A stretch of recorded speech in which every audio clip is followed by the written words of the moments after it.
and gentlemen, you are now listening to the #1 sports podcast, broadcasting Sundays at 9 a.m.-ish in Sacramento, California. Sports Talk 916. Now here are your hosts, Greg Bowl and Coach Greg Barroso. Well, good evening and welcome to a very special version of Sports Talk 916. And it's special in that it's got a round number and we aren't prepared with anything special. So you're going to have to just kind of hang in there with us. But it is episode number 300 of this shindig that we call Sports Talk 916. And I'm Coach Greg. Up there is Mr. Chief, Greg Bowl. Together, we're the two-headed monsters of Greg that we call Sports Talk 916. And welcome. What's happening? Not much. Busy weekend. Some fucking awesome football went down this weekend. Yeah. No complaints at all with any of the games. I think they were all fantastic. And, yeah, good times. Yeah, it was a lot of there really wasn't a bad game, except maybe the Niner game, but that was a great game. So all the rest of the games were pretty exciting and fairly close and very strange with today's Chiefs and Titans game. And God, that game was absolutely insane. And I'll admit, I gave up. I'll say one of the members of our show made a bold prediction or proclamation at one point that, it was over. And he was bold in that statement, and he's not me. So we'll let you decide who that person was. But yeah, but you know my record. You know my record on picking games. So you're not right. And I gave up. I fucked up. Hold on, wait. So I'll say one of the members of our show made a. There it is. All right. Yeah, just football through and through this weekend was just fantastic. Oh, you know what? Though you're not alone because TJ did his thank you for participating post for the Kansas City Chiefs. And did he? That was right around the same time that you made your post in our group chat. He said, "I want to thank the Kansas City Chiefs for participating in the 2019 season," and then they rattled off a god awful number of points, and yeah, we'll get into that here in a little bit. Sports Illustrated said Fox is the player to watch this season. Your thoughts on that? Yeah, Fox is always a player to watch. I mean, we're not going to talk much Kings today. Mostly going to be football. If there's questions or if there's comments about the Kings or anything else, obviously, we've made it very clear in the past that we do not have any format, rhyme, or reason to this podcast. If you want to talk about it, throw it in there. We'll let it derail whatever the fuck we're doing, and we'll talk about it. So, with that being said, De'Aaron Fox is an exciting player to watch. He is someone that you want to watch on the floor, and Sports Illustrated is 100% correct. But yeah, I agree. Yeah. Primarily football. Shitty officiating still plagues the league. Yes. Yes. Oh, hold on. I just did the same thing you did. Idiot. There we go. The answer to that, Darren, is yes. And it's also, I mean, what are you going to do about it? I mean, there's not a, it's still on, by the way, Rosa. Yeah. There we go. You have audio playing. There you go. There you go. Bar bottom, three of the 4 games had outcomes that I predicted. The one game, Tennessee at Baltimore. Were you too surprised at the outcome of that game? So, surprised, yes, in the sense of the score and how bad they made Lamar Jackson and that high-powered, damn near unstoppable Ravens team looked. Not surprised in the outcome. Like I said, I posted on Facebook today. I was stuck in a high school gym from 7 o'clock in the morning until right before the Niners game started. The only thing they had for any lack of service was a free Wi-Fi, which was terrible. I tried posting 1,000 times. It didn't post.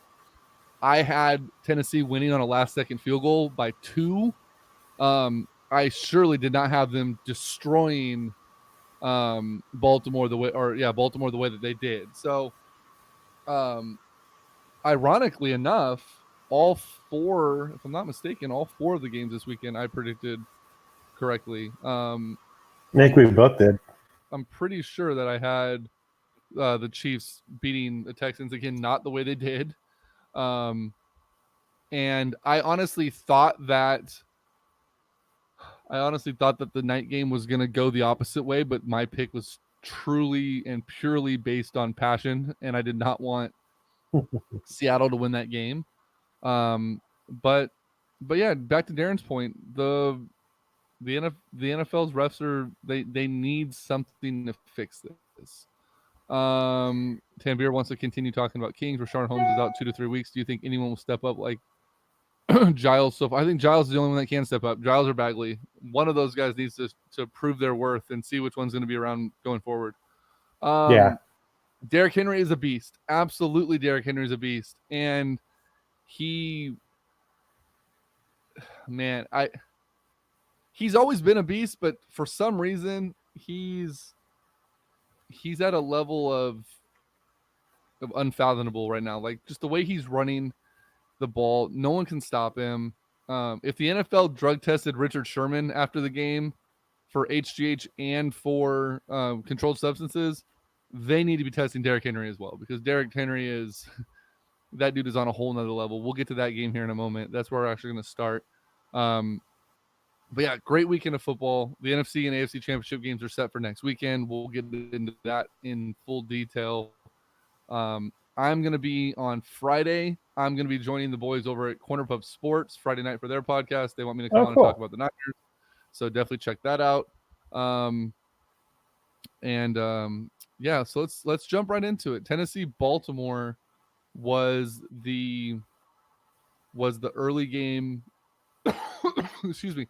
Was the early game yesterday. Tennessee just pounced. There's really no other way to put it. They literally just found a wounded animal and went for it.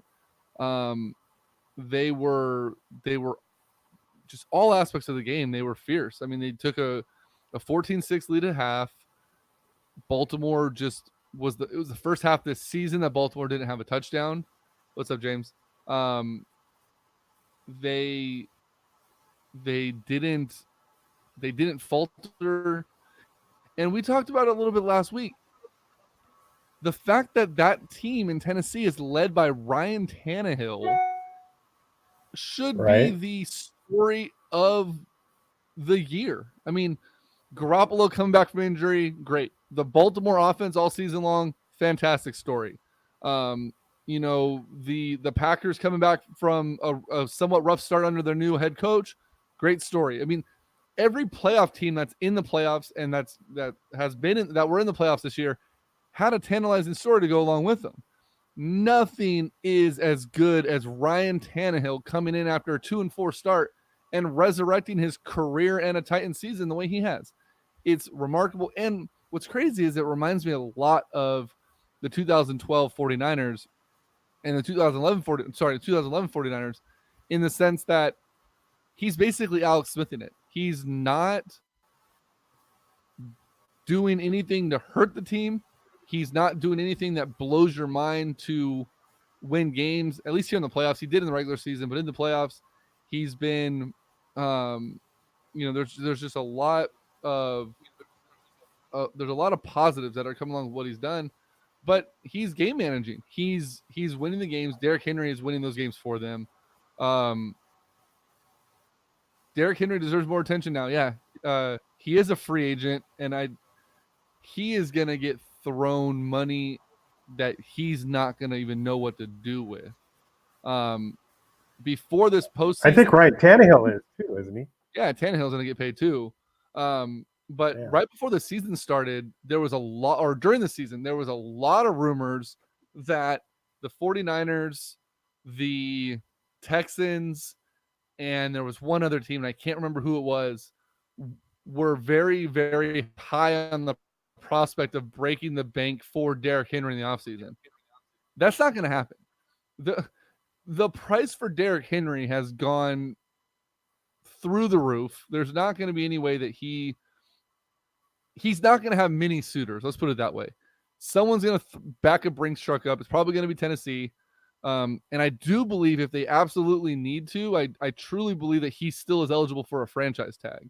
Now, that franchise may come at, $23 million thanks to Ezekiel Elliott and Le'Veon Bell and a couple of those running backs that got paid well outside of their price bracket.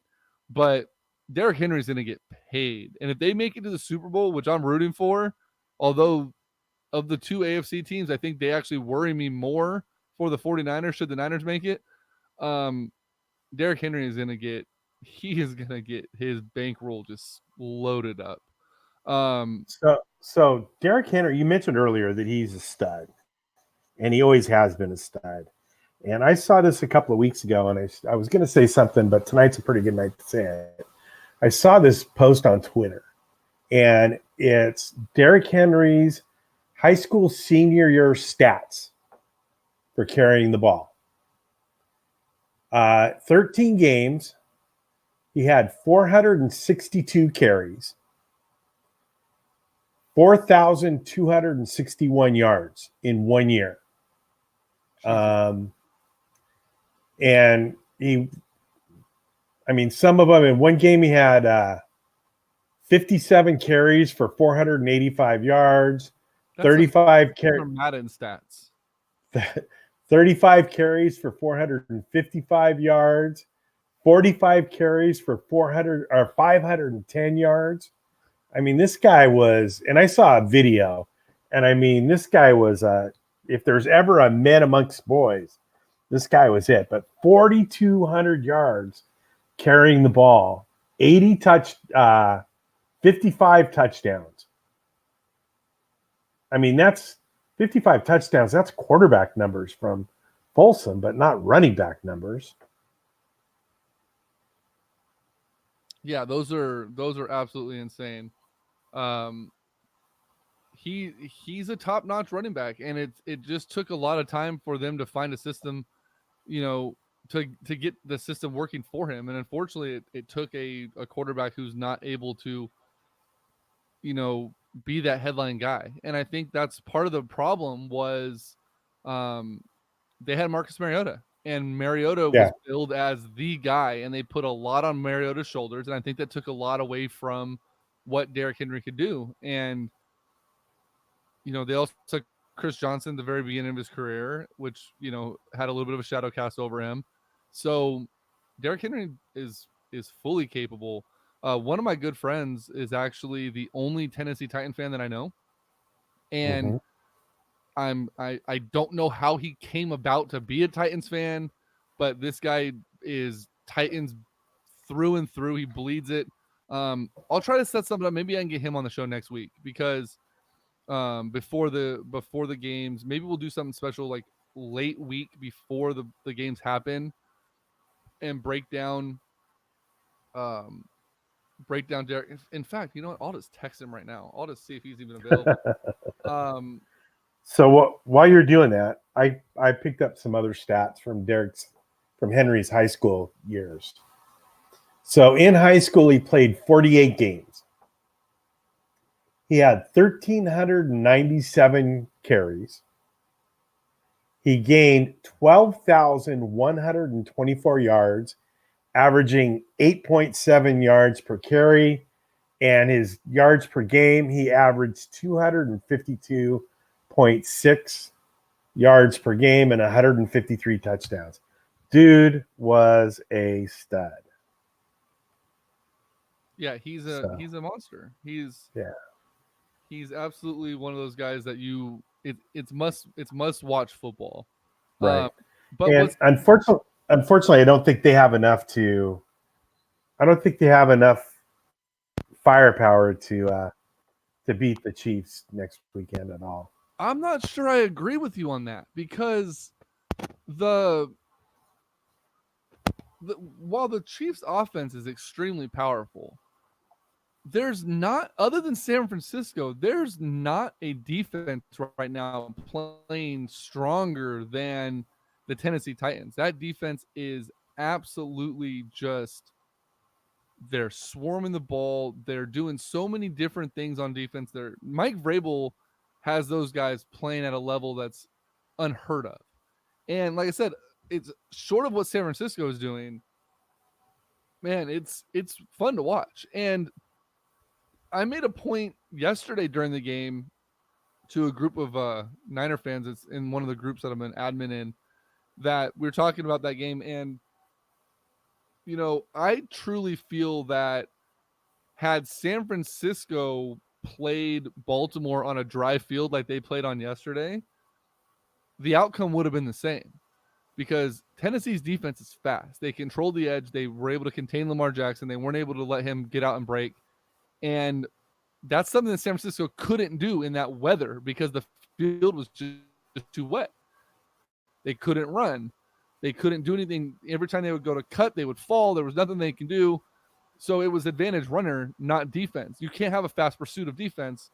And they exposed that style offense. That RPO offense got exposed tremendously yesterday. And I don't think that's a knock on Lamar Jackson. I don't think it's a knock on the Baltimore Ravens offense. I don't think it's a knock on Harbaugh or anyone else on that field, except for the fact that that's just how you play the RPO. The defense gets all the credit in the world on the way that they played that game yesterday. I think Vrabel has outcoached two coaches that have multiple Super Bowl championships in the first two games.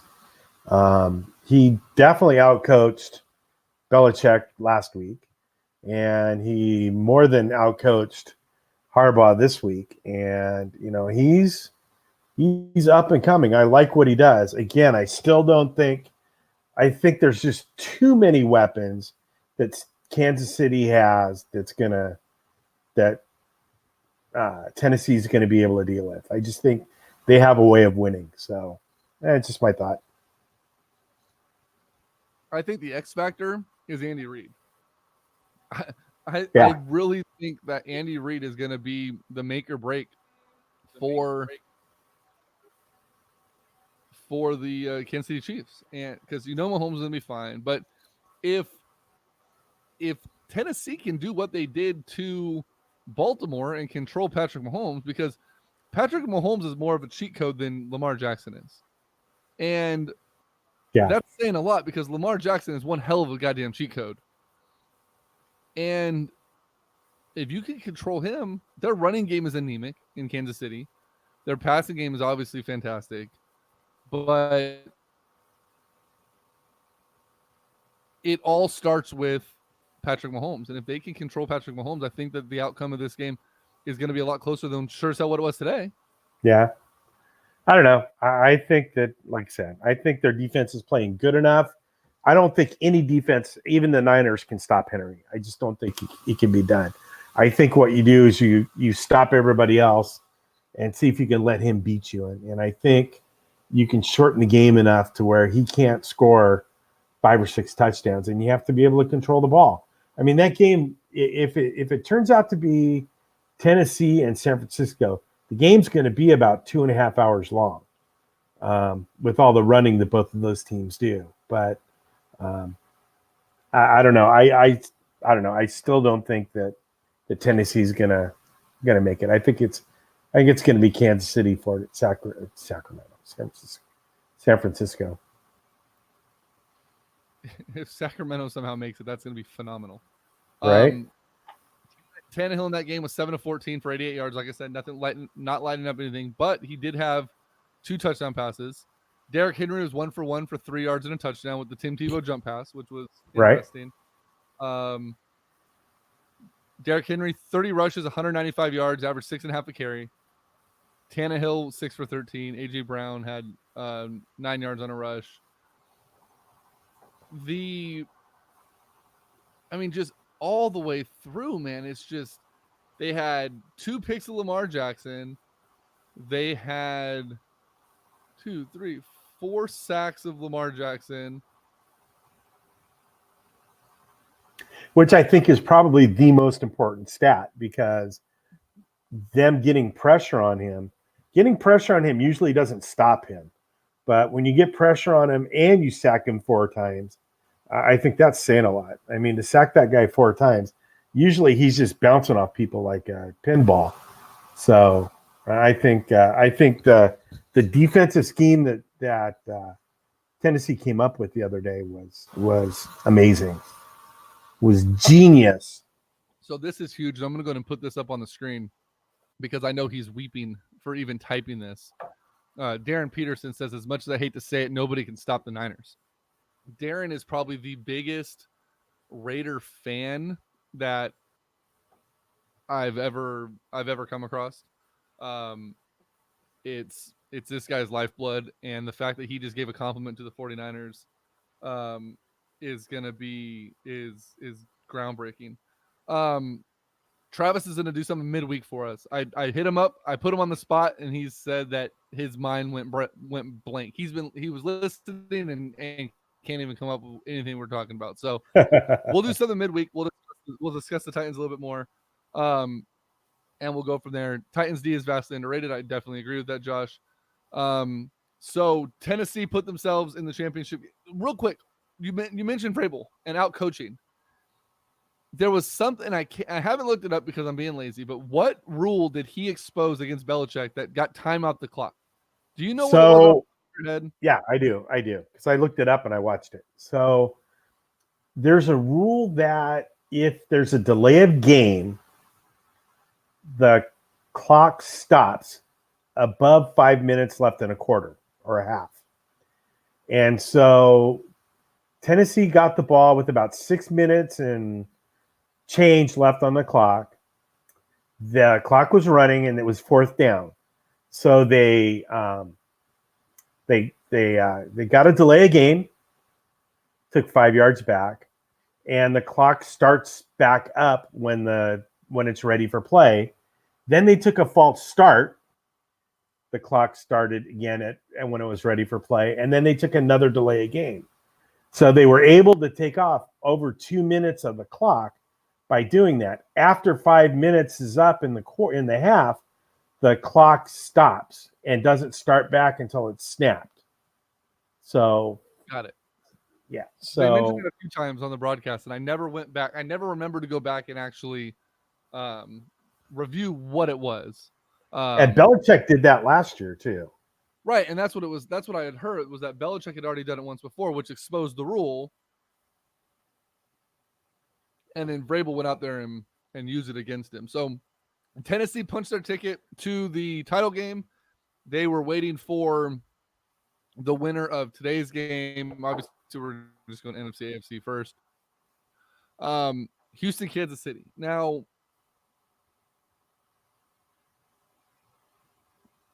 fucking James. Houston jumps all over this game, and I'll admit it, I was thinking the exact same thing that you proudly proclaimed, that the game was over. 24-0 at halftime. Kansas City looked lost. Someone posted on social media, they said how much money, or when did or it was basically like, at what point did Kansas City forget to pay for these refs or whatever it was? And I said, well, they fucked up when they ended up using all their money on Andy Reid because it took all their playoff money away. The Chiefs just looked lost. They looked distraught. They looked battered. I mean, there's not one stat from the first half that I could look at the Kansas City Chiefs and give them any type of positive reinforcement. First quarter. I'm sorry. Yes, first quarter. There was nothing. There was absolutely nothing. I'll even give them into the second quarter because they scored first. It was 24-0. And then all of a sudden, Patrick Mahomes was like, all right, let's start playing. Let's see what we can do. Well, it was that kickoff return that lit them up. So yeah, Harmon return. And what's funny, I saw another Facebook meme, and it was Travis Kelce pointing at the scoreboard with Patrick Mahomes that says, hey, let's let them score 24 points and then we'll start playing football. People will find it hilarious. And that's kind of what they did. Like, they literally just sat back and waited. Mahomes throws 4 touchdowns in the second. Ends up en route to 51 points. And the Chiefs basically rewrote record books today. Now, Watson had a good game, 31 of 52, 388, and 2 touchdowns. He started off unstoppable, and then that just faded away. Mahomes, 22 for 35, 321, 5 touchdowns. He led the team in rushing, 7 rushes for 53 yards. Damian Williams, 12 for 47 and 2 touchdowns. Kelsey had a fucking huge game, 10 for 134 and 3 TDs. But let me just go through some of these records that the Chiefs broke today. Let's see. First team in postseason history to score 41 consecutive points after being down at least 20. They were down 24. First team in postseason history to win by 20 points after trailing by 24. Well, it's by 20, but they were down by 24. First team to score a touchdown on 7 consecutive drives in a postseason game. First team to lead at half after falling behind by 24 points. 11th time a team scored 41 consecutive points in a playoff game, and first since the 2002 Jets. First team to score 50 points in a postseason game after going scoreless in the first quarter. 24-point comeback win when tied for 4th largest comeback by any team in postseason history. And his four. And not only that, but they have the best, absolutely the best scoreboard notice that's ever been put up in the history of a professional sporting event. Midway through the 4th quarter, when Patrick Mahomes was just giving out touchdowns like toothpicks, which is a really weird analogy. I don't even know where that came out. I was going to say candy. Cocktail sticks. Cocktails, sure. The Kansas City Chiefs put out a bulletin that said, to our fans, we apologize, but we've ran out of fireworks for our touchdown celebrations. Please direct your comments to your customer service representative to file a complaint. They literally announced that they ran out of pyro. That's funny. To handle, let's see here. Albert Chavez, Jesus Christ, are we going to just have the 49er lovers all over this post? Niners are legit, but calm down. We haven't even got to the Niners yet there, Albert. You can just wait a minute. Great game by Kansas City. It sets up a fantastic AFC matchup in the championship game with Tennessee. It's going to be a lot of fun to watch. Mahomes was an MVP. And if it wasn't for Lamar Jackson's great season, I think he would be an MVP again. But, you know, obviously the regular season also accounts for postseason or for the postseason awards. And Lamar Jackson is the front runner for that MVP. So AFC is set. NFC games. You want to work backwards or do you want to work? Actually, no. We're gonna work the right way because I have audio that helps out with the 49ers game. So you're not going to get us deleted again, are you? Probably not. This is from a Seattle news station, and it's from Q13, and I'm giving them all the credit for it. So they're not going to know what the hell we're talking about.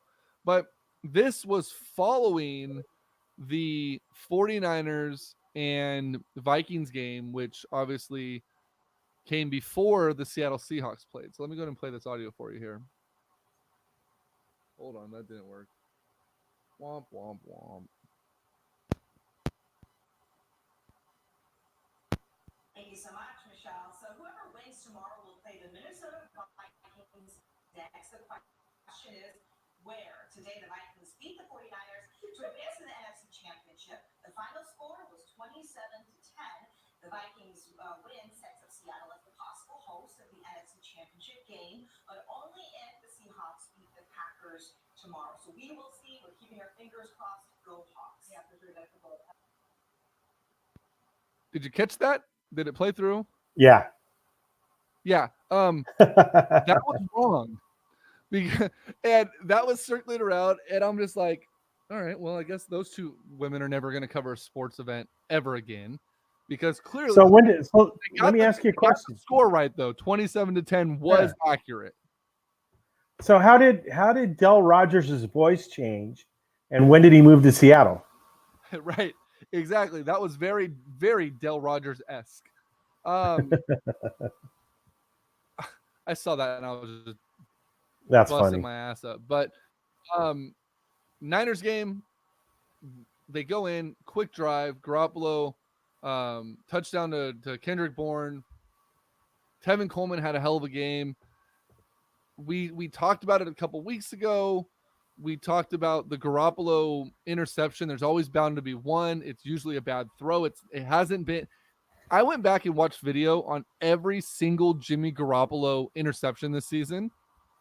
And there was not one defensive play that was like, oh, wow, he made a great play on the ball. It was either a terrible throw, which is the one that he threw yesterday, right, or it was a tipped or dropped pass by a wide receiver.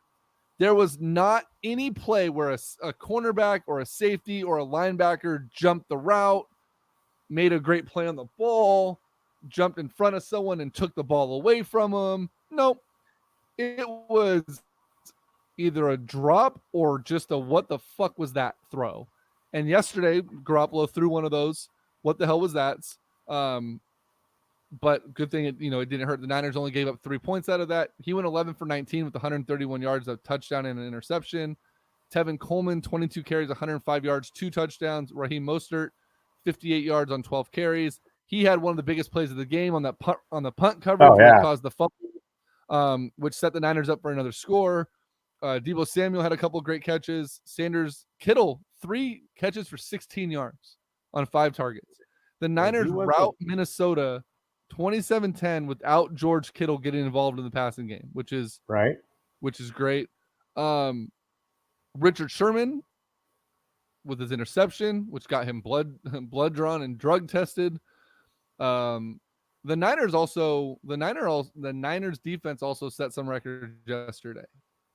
49ers allowed 147 total yards to the Vikings in the 2019 Divisional Round, the fewest allowed by the 49ers in a playoff game in the Super Bowl era. It was also a record-setting day for the Vikings offense. Dominant performance by the 49ers defense. They held the Vikings to 7 first downs, tied for third fewest in a playoff game all time. 147 yards. They're worse in a playoff since 2000. And 21 rushing yards. They're worse in a playoff game since 1974. Nick Bosa finished with a team-high 8 quarterback pressures on 27 rushes. That's a 30% rate. He finished with 5+. That's the 7th game with 5+ pressures. He had 2 sacks, 5 stops, 8 pressures. And for the first time in NFL history, a defense with 5 first-rounders all recorded a sack in the same game. Oh, God. So Buckner, Armstead, Bosa, D. Ford, and Solomon Thomas, all of them recorded at least 1 sack in the game yesterday on Kirk Cousins. Wow. The last one came in garbage time, but Sully wanted to make sure he got in the mix. He got the final sack. And then for whatever reason, Bosa went back in on the final play of the game, the final third down of the game, went in there and got another one just for shits and giggles. But the Niners defense absolutely dominated. They get to host the winner of tonight's game, which was the Green Bay Packers versus the Seattle Seahawks. Well, wait a minute now. You forgot one of Bosa's biggest plays, and that was coming back from being knocked out, flat on his back. He did the Hulk Hogan, bring the hand up, start shaking it, get up, and run off field. Just I figured you would have gone crazy over that with your WWE background. So can I be completely honest? Yeah. So Friday night, couldn't sleep for shit. I don't know why. Just didn't sleep. Saturday morning, had a 5 a.m. wake-up call for a middle school basketball tournament. Was out of the house, down in Folsom by 7. Full day of basketball. Went to Buffalo Wild Wings, watched the first half. My kid who played in the tournament was tired. She fell asleep at the table.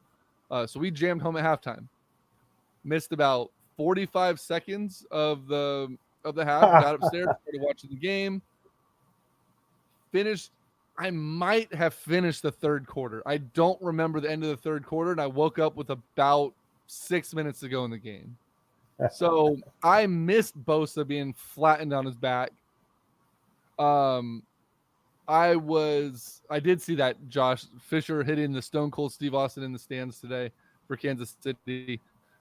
Oh yeah. I didn't get to. I didn't get to see Bosa do his Hulk Hogan. I also didn't get the panic that most people had in seeing Bosa flat on his back, because I know that would have been absolutely just terrible. But all in all, the Niners, I mean, the first time since week 1 that they were 100% healthy. Hey, our soundboard powered on finally. It's been charging for 45 minutes. First time that the 49ers have been healthy since week 1. D Ford, I think it was James, and I finally get to give James some Greg Verosa treatment. James Hines, one of our social media providers, we'll call him content providers, in our group chat, made the bold proclamation that, you know, D Ford was active, but D Ford should sit. We don't need D Ford. He should sit this game. And if I recall, he had a couple of really big tackles for a loss. Then he had one key sack on third down, and I saw that one, and I got to text James before he made a comment about it. And I said, "Oh yeah, D Ford should have set this game." So you weren't alone. He was saying that all week. Well, yeah, and he was wrong all week. I know. So, but up and down. I mean, and you made the point. Not only were they healthy, but you did not hear Jarquiski Tartt's name once the entire game. No. Which is much like Kittle. They didn't need his production. The Niners stepped up. Shanahan made an announcement yesterday after the game that Mosley will be starting at the outside cornerback opposite of Richard Sherman. Ahkello Witherspoon has lost his starting job after getting burned by Diggs in the first quarter. I mean, he did have a couple of good plays down the stretch, but Ahkello Witherspoon will be benched, and he played well on special teams too. He played really well on special teams. So yeah. It'll be interesting to see what happens next Sunday night, 3:40 kickoff. It took till tonight for the Niners to find out exactly who they would be playing, and it was between the Seattle Seahawks and the Green Bay Packers in the frozen tundra, 23-degree Lambeau Field. Going into the game, we made our predictions, and like I said, I took Green Bay as an emotional pick. It was one of those ones where I was like, okay, you know what? I'm taking them because as confident as I am in the 49ers, and as well as they're playing and things like that, I mean, either team I don't think would have been a terrible thing. I think the Niners had the edge in both situations, but I just did not want a situation where Pete Carroll and Russell Wilson had a chance for a third time to get their hands on the 49ers. It wasn't something that I felt good about.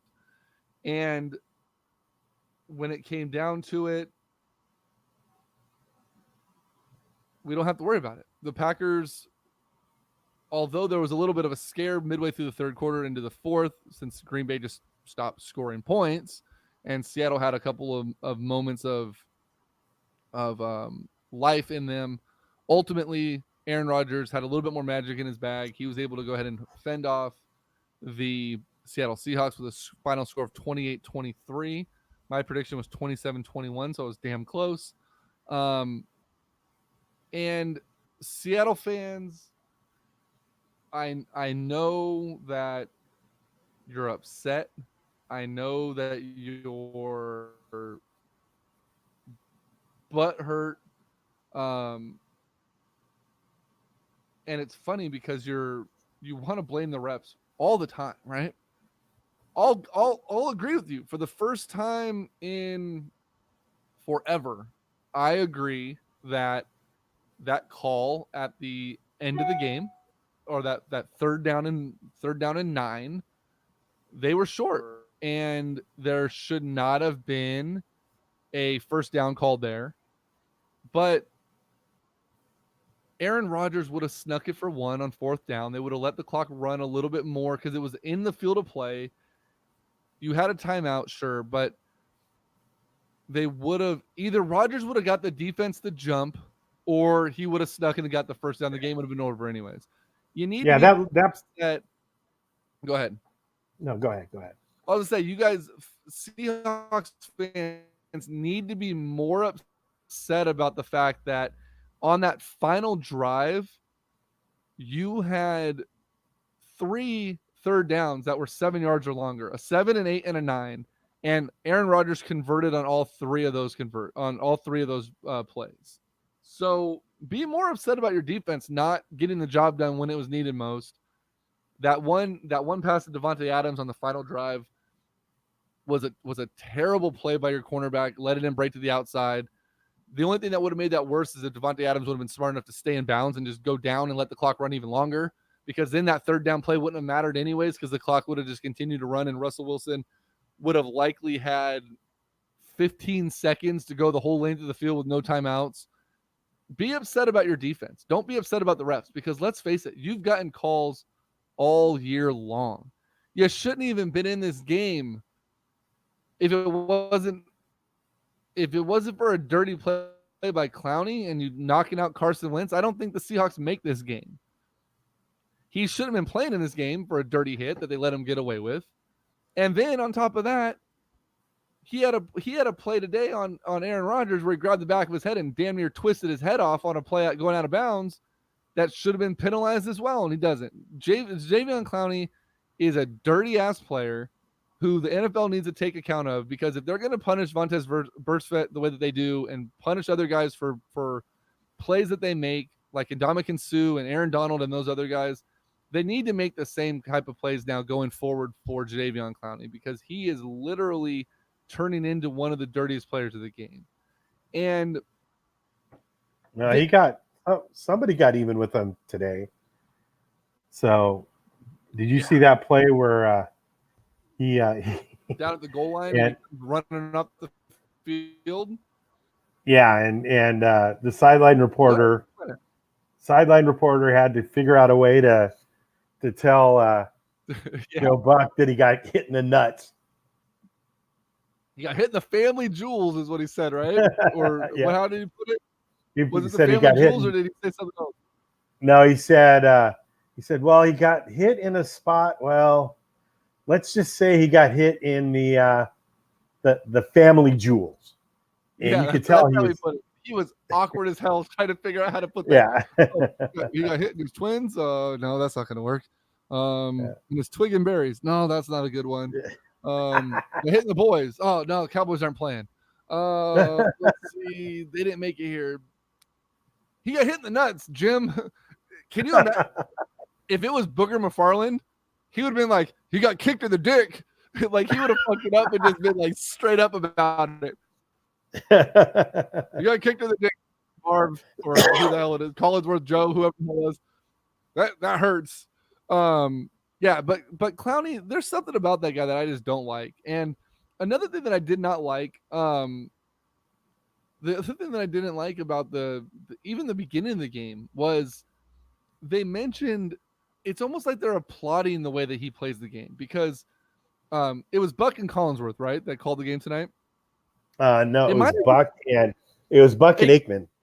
It was Buck before the game that made a comment that he said, "Oh, Jadeveon Clowney's been playing this extreme level of toughness in the thing, and he made it. He took out Carson Wentz last game, and it's only going to be a matter of time before we see who he takes out tonight to make the game even tougher." And it's like, are you admitting that he's a headhunter? Because the way you worded that was pretty fucking disgusting. And no one's ever going to check Joe Buck. I mean, he has more naked pictures of people than Dale Rogers has. Selena, what's up, Skull? How's your Viking wounds feeling tonight? We just got done talking about the beatdown that the 49ers put on the Vikings. And Greg, I have a trivia question for you. And Selena, maybe you can answer this as well. Why are the Vikings purple? Why are the Minnesota Vikings purple? Because they play outside, and that's what color their hands get when they're freezing ass cold. If you were choking for 50 years, you'd be purple too. Yeah, next year. Yeah, not with Kirk Cousins. Oh, and then news that only Greg Veroza finds amusing. The Cleveland Browns continue, and we'll get back to the NFC Championship games here in a second. The Cleveland Browns do only as the Cleveland Browns can, Or the Sacramento Kings. or the Sacramento Kings, and they hire the Vikings. Okay, so the Vikings. No, you don't. You don't hate us at all. They I can't even get this out without laughing. So the Minnesota Vikings put up 10 points, right, against a very good defense yesterday, the 49ers. And gained about 10 yards for the entire game. Like maybe it was 147 yards, right? They go out and the Browns make an announcement that they're hiring immediately after the game. Like, I don't even think the showers were off yet. And all of a sudden, the Browns announce that they're hiring Kevin Stefanski, the offensive coordinator under Mike Zimmer and the Minnesota Vikings. Now, shut up, TJ. Yeah, the Niners did hire Shanahan, but it wasn't like immediately, and it wasn't 30, after a 10-point outing. The thing is, there was two candidates. There was Kevin Stefanski. There's actually 3 or 4. It was narrowed down to 2 before the hire, according to a couple reports that I read. It was Kevin Stefanski, who got the job, or Eric Bieniemy, the offensive coordinator for the Kansas City Chiefs. Now, conventional wisdom would say, okay, we're going to go ahead and we're going to hire an offensive coordinator. Let's wait until the other candidate's team plays to see who runs a better ship. They put up 10. They went, well, San Francisco's good. They beat us 34-3. We'll go ahead and take him.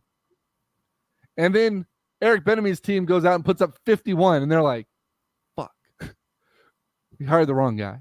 Because Baker Mayfield needs an Eric Bieniemy. He doesn't need a Kirk Cousins 10-point outing. But that's the Browns. That's the way the Browns do things. That's the way the Browns have always done things. And they just continue to be the Browns. So next weekend, it's Chiefs hosting Tennessee, and the San Francisco 49ers host the Green Bay Packers. Now, they beat them 37-8 earlier in the year. Week 8, I believe. And Niner fans need to remember that shit doesn't matter. Niner fans are like, oh, we beat Green Bay. Oh, it's over. We're going to the Super Bowl and we're going to play the Kansas City Chiefs. And it's like, well, let's not count out Tennessee because Tennessee is playing fantastic fucking football. And let's not count out the Green Bay Packers because their quarterback's kind of good. I don't know if you heard of him, but Aaron Rodgers, if there's ever a game where the quarterback is going to be motivated to kick a team's ass, I hate to say it, it's going to be this Sunday. Aaron Rodgers, he was going to go number 1 to the 49ers, didn't. Now, I know it's a different regime, obviously. Shanahan and Lynch and those guys had nothing to do with it, but had a chance to take a number 1. They didn't. They took Alex Smith. He fell to 24, went to Green Bay, sat for a couple of years. He went to Cal. He grew up in Chico. He's a Northern California guy. He grew up rooting for the 49ers. What better way to get to your second Super Bowl than to beat the 49ers in San Francisco, where you used to root for them as a kid and where you wanted to play and all this other shit? The Niners need to be careful. The Niners need to be firing all cylinders. Luckily, they're healthy. So it's going to be one of those games where it's like, if the Niners can shut down,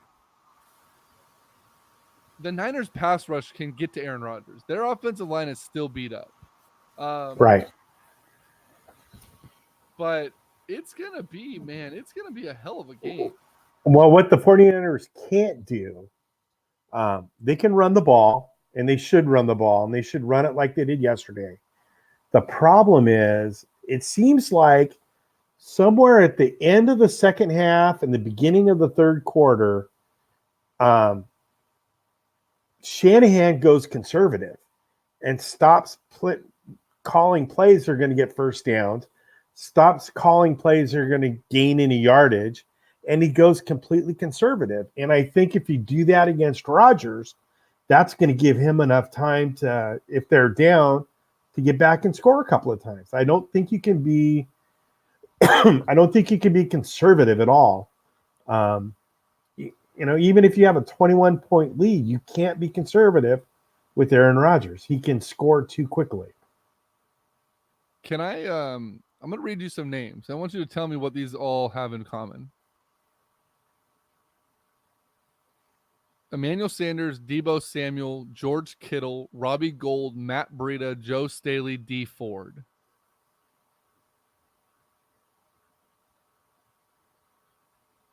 Read it to me one more time. All right, let me explain. Let me preface this first. November 22nd is when this article that I'm reading off was written. Okay. D Ford, Joe Staley, Matt Breida, Robbie Gould, George Kittle, Deebo Samuel, Emmanuel Sanders. They've all missed games with the Niners this year. Did they all miss the Packer game? These guys, all except for Deebo and Kittle, missed. I'm sorry, take that back. Sanders and Kittle missed the Packers game. Kittle's first game back after the ankle that he hurt on Monday night. On Halloween night. D Ford didn't play. Joe Staley didn't play. Matt Breida didn't play. Robbie Gould didn't play. Kittle was limited. Deebo had 1 catch. Emmanuel Sanders had, I want to say, 2 catches in that game. All of those guys are healthy. They're back. Yeah. They're at full strength. The Niners drubbed the Packers 37-8 without those guys. I'm not saying that's going to make a huge difference, but God damn it, that helps. Having all of those guys around is going to help. They get it. Not only that, but they get a long week. So the Niners had a bye week. They didn't play a game for 17 days or whatever it was 12 days coming into tonight's game, yesterday's game. God, I'm all over the place. Yesterday's game, they played Minnesota on a short week because Minnesota played the previous Sunday. Then they had to come in and play on Saturday. The Niners now get a long week going into the Sunday night game where Green Bay is going to be on a standard week traveling across the country. Everything lines up for a good situation for the 49ers, not to mention the Niners are playing some of the best football on the planet right now. Right Alongside the Tennessee Titans. It's the Niners. Is it safe to say that it's the Niners? Shut up, James. Is it safe to say that the Niners, it's their game to lose, or is it their game? Or do they need to win the game? Like, how do you look at that?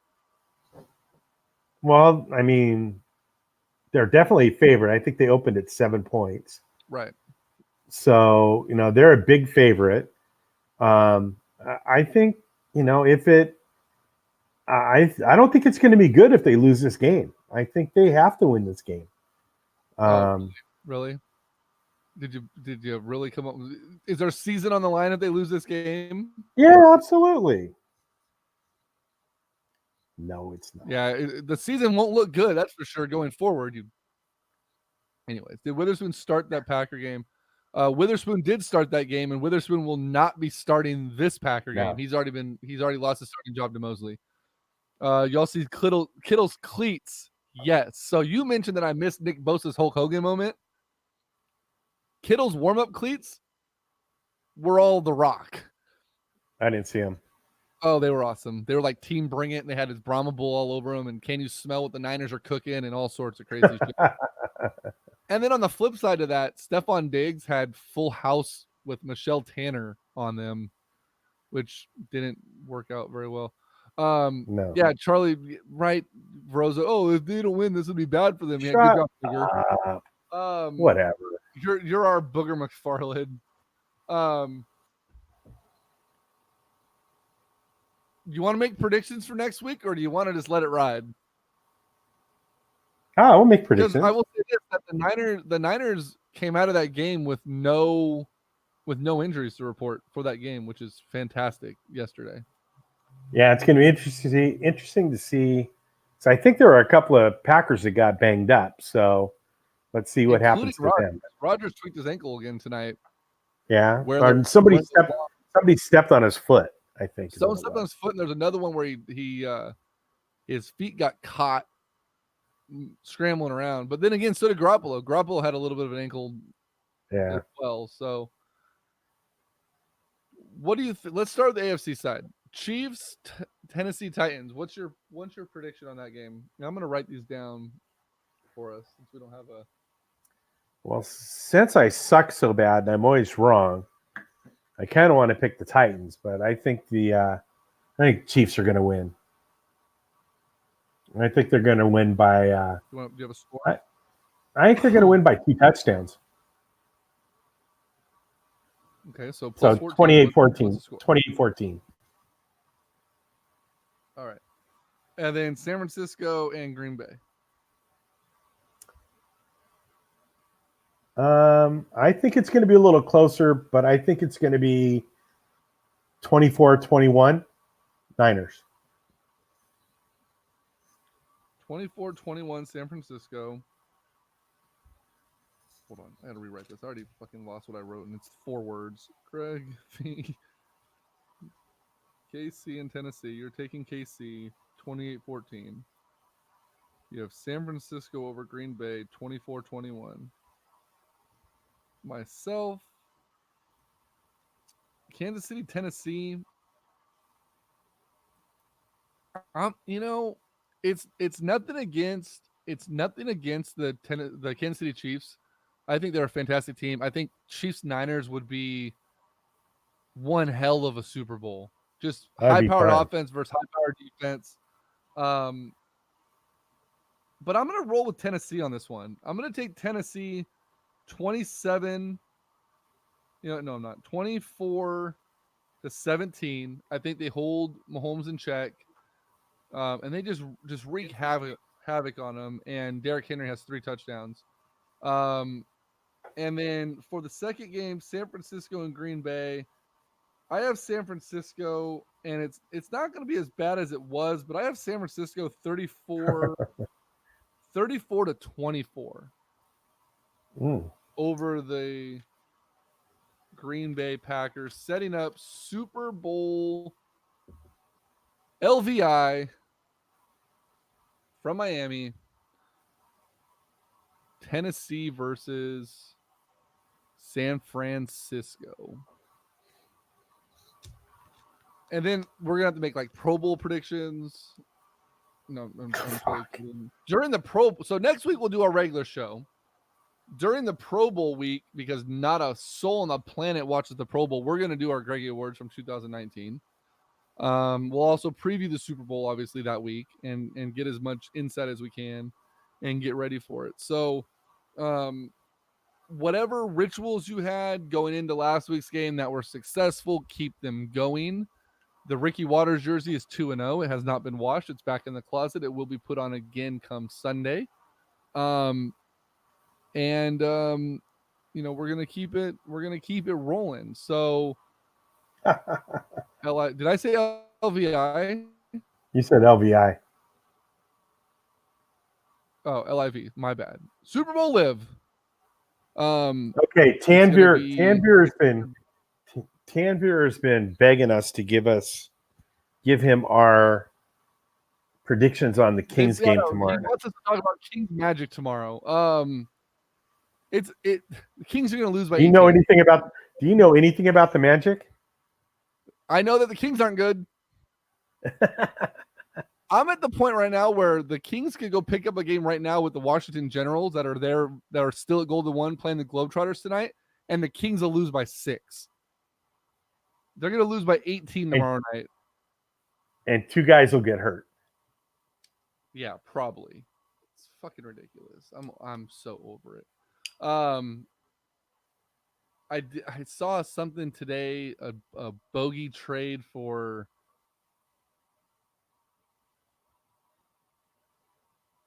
somebody. It wasn't Kyle Kuzma, which I still think we need to.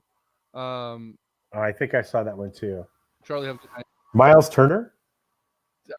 Miles Turner. That's who it was. I'd rather have Kyle Kuzma. I don't want anyone other. I don't want any other scrubs.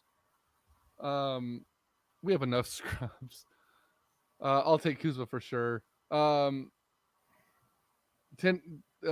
I know you're a Kings fan. I know you're loyal to the soil, man, but it's a rough go. If you want to watch good basketball, go down to hit up Chris Lopez, who just joined the live feed on our Facebook page.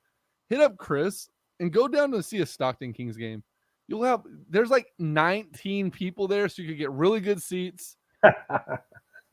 You'll be able to like think and talk, and they put up like 160 something yesterday in regulation. Did they really?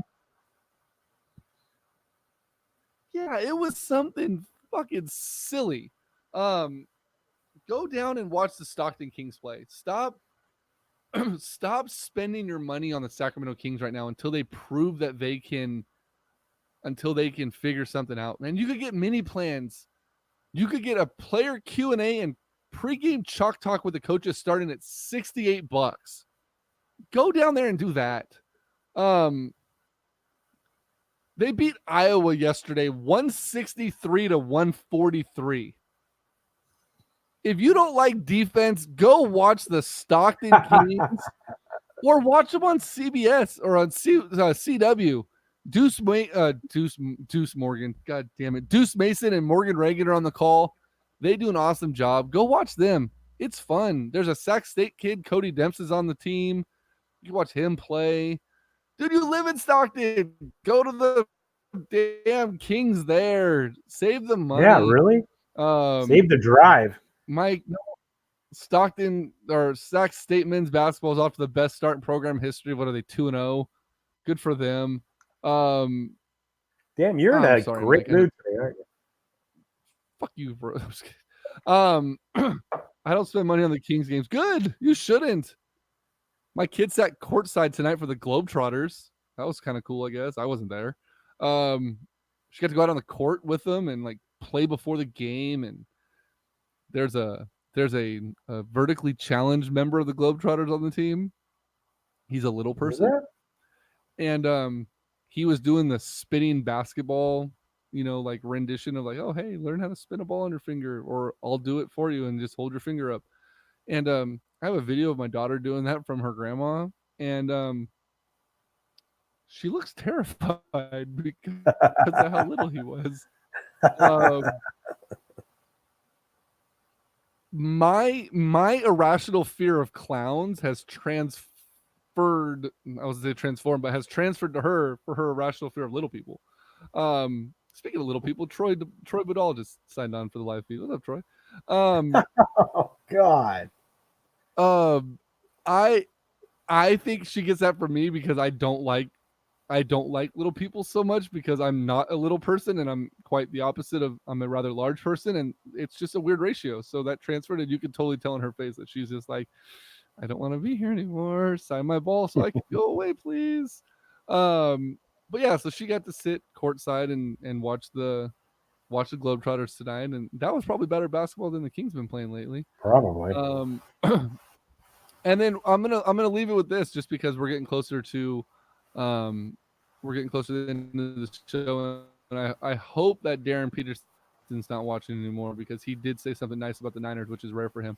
But I looked at next year's schedule, and I want to take my wife to a game in the NFL next year, but I can't seem to find out when the Oakland Raiders play at home. So if someone can get back to me about that, when the Raiders have their first home game in Oakland next season. God, you are a prick. You are just a prick tonight.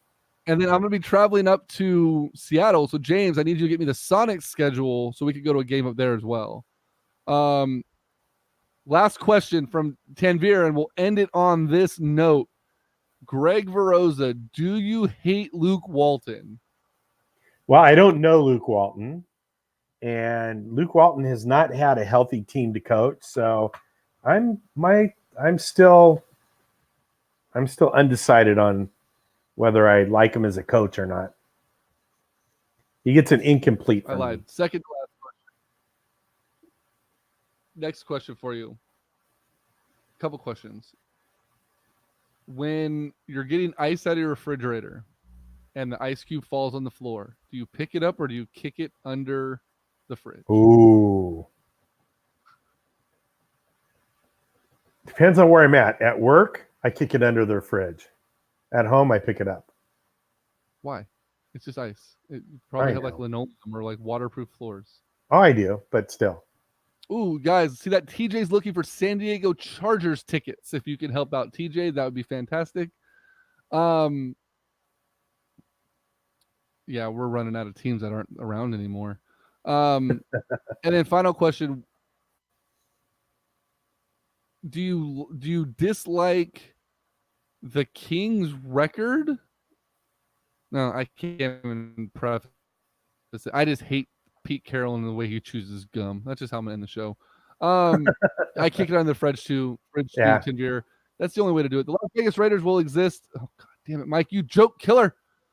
As for Oakland, they now have an indoor football league team named the Oakland Panthers. Oakland Arena will be their home surface. Okay, so I didn't have know you ever that. watched The Office? Baroza, have you ever watched The Office? Yeah. Are you familiar with the characters of The Office? Most of them, yeah. Okay, are you familiar with the name Toby? Yep. Mike Barnbaum is our Toby. He is Do the destroyer of fun. you think he's a combination of Dwight and Toby? No, because I like Dwight. Just kidding. I like you too, Yeah. Mike. But no. He is. Let's see. If I had to combine Mike Barnbaum into two Office characters, he would be Toby and Andy. Toby just because he's the destroyer of all things fun, and Andy because he's so far out of left field 90% of the time that you can't but just love him. I want to take my daughter to her first WNBA game. Has Vivek set the pricing for the Monarchs tickets yet? Ooh, Charlie comes in with the home run. Ding, ding, ding, There ding, it ding. is. And that's how we're gonna end the show. Charlie Wells, you get the farewell comment on air. So we will be here next week. Unless the Niners just get murdered, then fuck you. Let's see. Sorry if I bother you all with these Kings questions. Thanks for the answer. No. Much respect. Absolutely not. No, No. it's just we were on a good click when it came to what we were talking about. And Veroza knows if there's a lot, especially if you ask the same question like 4 times like you did, we're gonna get back to it, I promise. Yeah. So unless the Niners absolutely just get murdered, if it's a good game, we'll come on and talk about it. But if they just get wiped, if the floor gets clean with them, I'll probably be sick, or it might be raining, and I probably can't get into the office or whatever it might be. But we'll be here next week. The following weekend, we'll do our Greggy Awards for 2019. If you have suggestions for an award, send them to us. If you're looking for a T-shirt or stickers, hit us up. Production is beginning. We will have those available soon. And last but not least, Friday night, check out Corner Pub Sports on the They're not on Wildfire anymore. Corner Pub, just go to Corner Pub Sports on Facebook. I'm not even sure. They're not on Wildfire anymore? I don't know that Wildfire's still Wildfire. Maybe. No, they might be. I don't know. Go to Corner Pub Sports. I'll put out a link when I find out where the hell we're going to be broadcasting. But I'm going to be joining Sean and the guys out there on Friday evening to discuss the 49ers versus the Green Bay Packers. So that'll be a lot of fun. They're always a time, and I'll be on there for that. But until next week, share our podcast, go on our iTunes and hit the like button and subscribe and leave reviews so we could climb back up the rankings. We reached as high as 22nd on the amateur podcast list in 2019, and now we're at like 195. So if you guys could get back on there and leave reviews and leave comments and everything like that, we've renewed our Be Live, so we'll continue to have the live feed for another year. There's going to be more content coming. The Sharks boys should be back soon for another show. But until next week, for Greg Veroza, I'm Greg Bull. This has been episode 300. 300 episodes. You all motherfuckers have stuck with us. And we're thanks, guys. super thankful for that. It takes a lot of patience and a lot of dedication to listen to me and him talk about shit that we really don't know about. So we thank you. And until next week, we will see you guys then. Night, Larry. See, professional. He doesn't even know his cues. All right, we'll see you guys next week.